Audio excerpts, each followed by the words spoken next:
Problems 8 through 10 build on the previous problems. We're asked to write the equation of a line through the following points, and then we're given two coordinate pairs. These are three-step problems. The first step is to find the slope of the line, which you'll recall from problems 1 through 4 uses the formula y2 minus y1 on top of x2 minus x1. The second step is to use the format y equals mx plus b to solve to find the intercepts. After we do those two things, then we can write the equation of a line.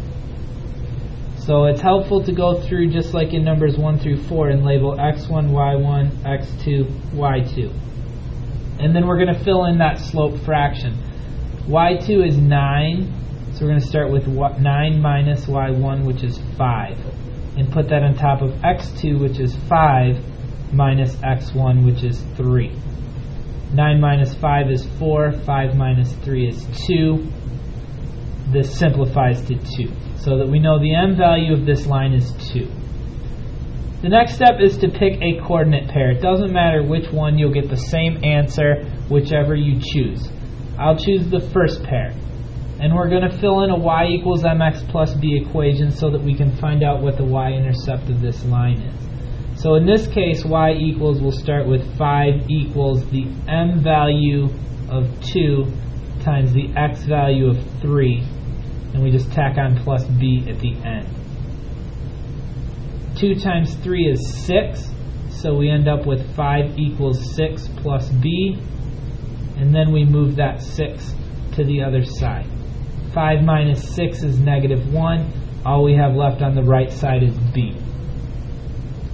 The final step is to use the information we've obtained in steps 1 and 2 to write an equation of the line. The equation of this line will be y equals 2x minus 1. The 2 is the slope of the line. The minus 1 is the y-intercept of the line. Problem 9 will approach in the same way. We'll label x1, y1, x2, y2, and we'll fill in our fraction to find the slope of the line. y2 is 9 and y1 is 7, so we'll start with 9 minus 7 on top. On the bottom of the fraction will be x2 minus x1, so 9 minus 3. 9 minus 7 is 2, 9 minus 3 is 6. 2 over 6 simplifies to 1/3. So the slope of this line is 1/3.